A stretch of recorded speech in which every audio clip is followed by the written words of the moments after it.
Welcome back, 6th grade math teachers, to another exciting prep talk video where we get you ready for your PLCs the week of October 3rd so that you are ready to go to teach the content the week of October 10th. We're also going to spend some time in this video talking about data and how we like to look at data whenever we get it back from the district checkpoint. Here in Mesquite ISD, you'll hear us talk a lot about bang for your buck TEKS. This is just a fraction that helps us figure out which standards to go after first whenever we want to close the gap between where our scores are and where we want them to be. We see that bang for your buck is frequency divided by time to mastery. Frequency being the number of times a particular standard is tested on the STAR test, and time to mastery being the length of time it reasonably takes for a student to become a master at that particular standard. This bang for your buck value works just like a mathematical fraction. The higher the frequency and the lower the time to mastery, the higher the bang for your buck value.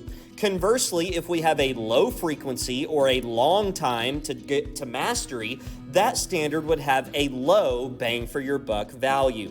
Whenever we try to determine what our high priority standards are, we can start by looking at the frequency of that particular TEK.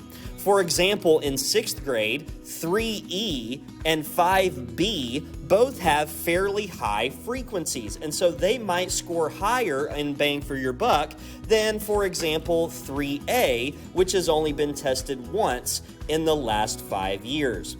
When it comes to time to mastery, that really depends on the particular standard or skill that students have to be able to master in order to get questions correct. That takes a little bit more nuance and expertise as a teacher, and it really depends on the standard. One thing that you can consider is looking at the predictability of questions from previous STAR tests. If a standard seems to be predictable in the way that it's asked from year to year, that might mean that it is a lower time to mastery in that particular standard, which means that it would be a higher bang for your buck, and you would want to spiral review or reteach that particular standard before you did other ones. And so as we conclude this brief talk about data, there are 3 high priority indicators that we look at when determining which standards to go after first when we review or reteach. Frequency being the number of times a particular standard is asked on a STAR test. Predictability, meaning are there patterns in the questions that we can pick up on so that the time to mastery is perhaps a little lower. And level of difficulty, which of course would lower the time that it takes a student to master that particular skill. And so when looking at the data, don't always ask yourself what the lowest performing standard is. Instead, look at what we would call underperforming standards, meaning standards that you maybe did 60% on, but realistically we would want to be at 80% because of the number of times it's tested or because of how relatively easy it is for students to master that standard when compared with others. And so we don't always go after our lowest performing TEK.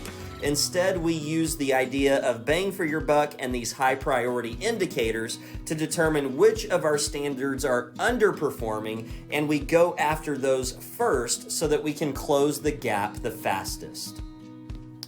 And so now as we take a look at the weekly overview for the week beginning October 10th, you'll notice that the week really starts on October the 12th because of fall break on Monday and Tuesday. And so we will be discussing ratios and rates as we continue this unit. The 2 standards on Wednesday and Thursday are supporting standards, and then we will circle back to a readiness standard that we've already discussed in the previous week, but this time applying quantitative and qualitative reasoning in order to predict real-world scenarios.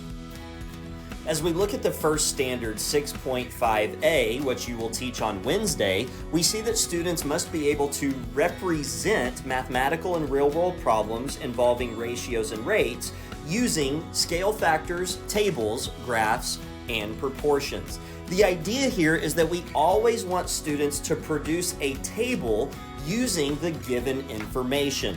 What we see in this problem is that a recipe calls for 3 eggs that are used to make 45 cookies. And so we know that what we have in this particular problem involves eggs and it involves cookies. For every 3 eggs, it's going to produce 45 cookies, and it's going to continue in that way as we increase the number of eggs. And so, for example, if we doubled the number of eggs, which would give us 6, then it's also going to double the number of cookies, which would give us 45 times 2, or a value of 90. Then, if we doubled that value, then what we could do is we could get to a number of 12 eggs, which means that we would have to double the value of the number of cookies, which would give us 180. We could go back in and fill in the missing row here by considering our given information. If we start with 3 and multiply it by 3, that's going to give us 9 eggs, and then 45 times 3 will give us 135 cookies. What we notice is that our table that we created best matches letter G. As you look at the wrong answers, what you'll notice is that one of them sticks out in particular. As you look at letter J, what you'll notice is that J has the exact same values in it, except they are reversed. That's why it is very important to have students label their columns so that they understand which values represent what quantity in the real-world situation. The previous problem that we just worked had students represent a real-world problem using a table. This question has students represent the real-world problem using a scale factor. Now, one of the most common wrong answers here, in fact, the most popular wrong answer when this question was given on the STAR test, was the answer 12,000. Think for a second why a student might choose 12,000 as their answer. You're right. All they did was look at the last value and the first value and then subtract. But that does not take into account what the word factor means, which usually means to multiply.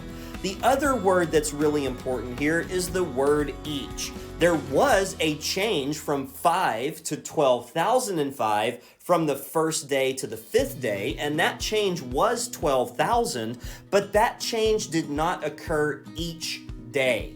Instead, we had a change each day by a scale factor, and in order to figure that out, we need to determine what we multiplied by each day in order to get the next number. Well, this is easiest to see from the first to the second day because 5 times 7 is going to be 35.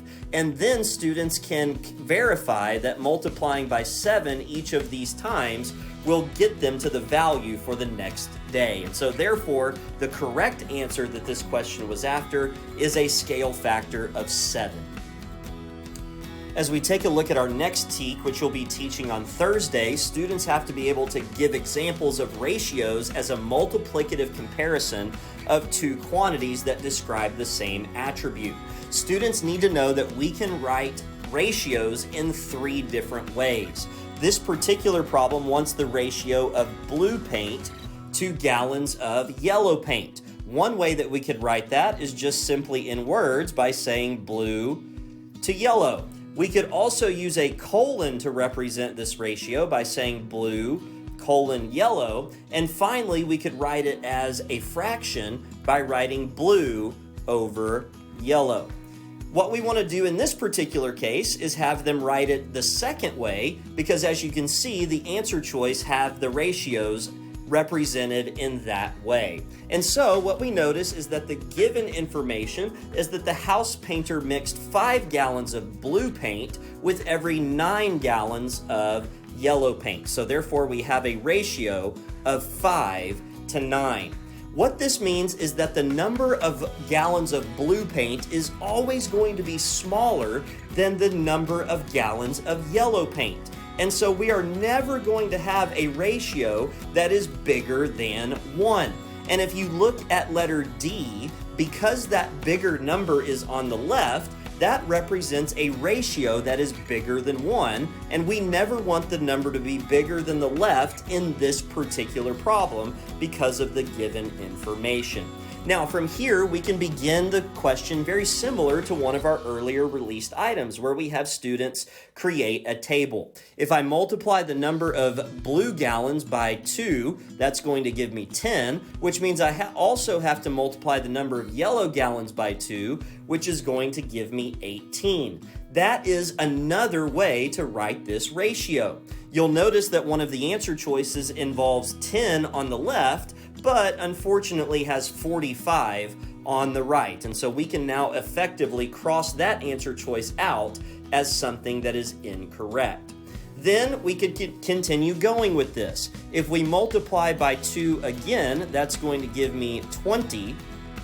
And if I multiply by 2 here, I'm going to get 36 as one of my values. Now, using the answer choices to help, what we can notice is that we want to see if this ratio could be correct. And so if we drop down here and do 30, then one way to get there from the given information is to multiply by 6. And so if we multiply the given information or the given ratio by 6, that's going to give us a 30 for the number of blue gallons. For the number of yellow gallons, it's going to give us a value of 9 times 6, which is 54. And so we see that letter A is the correct ratio of blue to yellow paint that make the same shade of green. For Friday in TEK 6.4b, students will need to apply qualitative and quantitative reasoning in order to solve prediction of real-world problems involving ratio and rates. Remember that we already did the comparison part of this TEK in an earlier weeks of content. For prediction, this is again going to look very similar to what we've done on Wednesday and Thursday. We're going to have students start by writing down the relevant ratio, the ratio of the number of boys to the number of girls. And so boys to girls in this particular choir is 5 to 4. There are 60 girls in the choir, as we're told, and we want to know how many boys are in the choir. And so students need to be able to identify that the 60 is going to go on the right side in this case because that is a number of girls, and we want the number of boys for our correct answer. What we notice is that in order to get from 4 to 60, we're going to have to multiply by 15. And so therefore, in order to get the number of boys and stick with the same ratio, we're going to have to multiply the 5 by 15 as well. And that is going to give us the value of 75, which will be the correct answer in this particular case. And so having students write this out, work through a table, this is the best way to have them see how to make these predictions based on these real-world problems. For questions involving tables, you'll want to show students how to extend the table and then look for a relationship between the number they're looking for and one of the given values. In this particular problem, we want to know how much Monique will earn if she works 40 hours in a week. Students will need to identify where hours are in the table, and if they look closely, they'll see it that it's in the left column. And so as I extend this table down below, we know that we want 40 to go here. Then we look for a relationship between one of the given numbers. What we notice is that 20 multiplied by 2 is going to give me 40. That means in order to get the value that goes here, we just need to take the value of the amount earned from 20 hours and multiply it by 2 as well.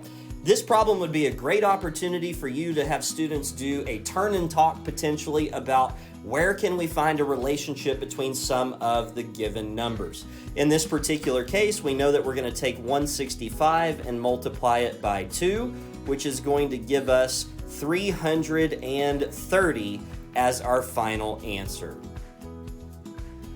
We want to let you know that office hours are going away, but that doesn't mean that you can't reach out to us with questions if you have some. And so please feel free to reach out either to myself, Ryan Castle, or to our amazing middle school facilitator, Paris Scott, with questions that you might have over the content from the week of October 10th. Our emails are listed here on the screen, and so please do not hesitate to reach out with any questions that you might have.